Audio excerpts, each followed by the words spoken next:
Boy, the Philadelphia Inquirer just cannot help it. Every single section, almost every story, it just infused this level of black on white hostility everywhere that they can. And as they do it, they're just pretending it's all normal. I mean, I'm thinking of the story for Mother's Day I just saw. Here's the main headline. It says, "We may not get a holiday, but aunts are the backbone of the black community." And they go on to give lots and lots of examples of people who have actually had aunts help raise them. Maybe they lived in the same neighborhood. Maybe they were babysitters. And somehow this is unique to the black community. Okay, I mean, the idea that everybody in this country doesn't have some kind of large extended family and they're not all like very close. I mean, this is the norm. This is not the exception. I mean, there's a show called Blue Bloods on where everybody goes over to the grandparents' house on Sunday for Sunday dinner, and it's very formal. And lots of people do that. Lots of people grew up that way. Now we learn that this is a black thing. That white people do not understand that.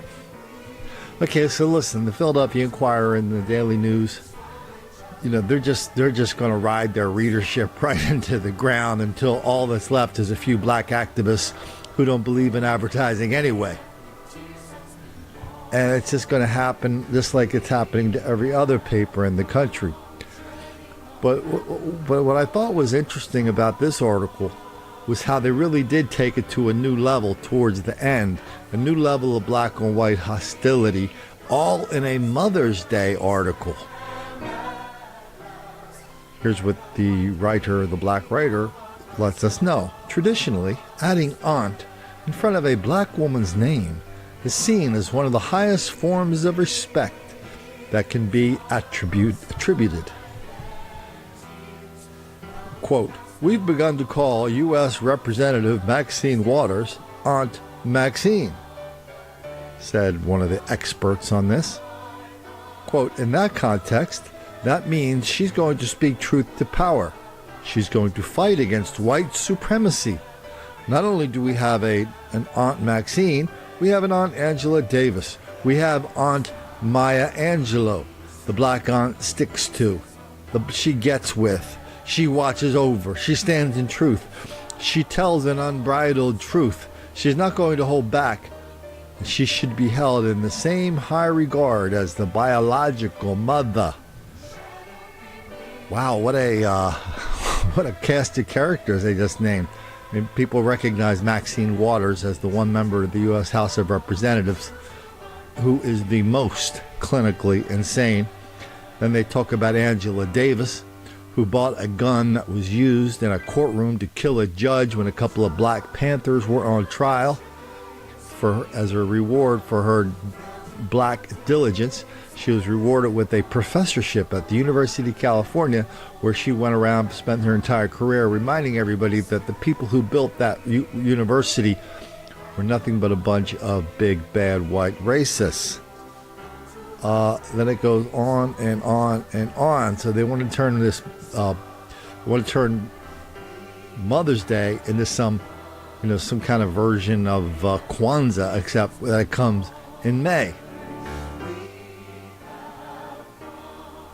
I think the takeaway from this for us is for us to realize how unrelenting this black on white hostility is, and how often we see it, and how often it's becoming mainstream.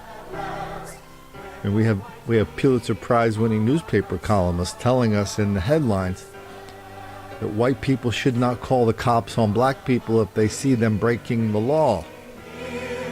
That's what we now call the see something, say something asterisk, unless it's a black person. I mean, this black on white hostility is now a mainstream thing that you can find turning on any of the mainstream legacy media channels, and everybody's just shrugging as if this is something the way it's always been. This is the way it should be.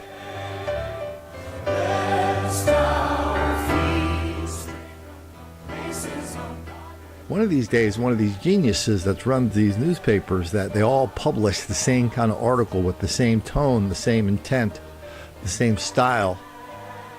One of these days, one of these geniuses is going to tell me how well it works, keeping their paper open, increasing their circulation, just by having the number one goal of not making the black kids angry.